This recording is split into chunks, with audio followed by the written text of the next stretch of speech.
Telugu big boss season 9 లైవ్లో చూసుకున్నట్లయితే big boss హౌస్లో మొత్తానికి డెమాన్కి మళ్ళీ క్యాప్టెన్సీ కంటెండర్ అవకాశం దొరికిపోయిందని చెప్పవచ్చు.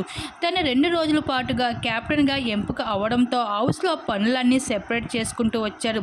తనుజ నిన్ను మానిటరీగా ఎంపిక చేసుకుంటున్నాను అని చంపేసరికి రీతు పేసు మాడిపోయింది ఒక్కసారిగా. ఇంకా తనని మానిటరీగా ఎంపిక చేసుకుంటూ వచ్చేసారు తనుజని. ఇంకా హౌస్లో ఒక్కొక్కరికి ఒక్కొక్క పనిని సెపరేట్ చేసుకుంటూ వచ్చేసారు.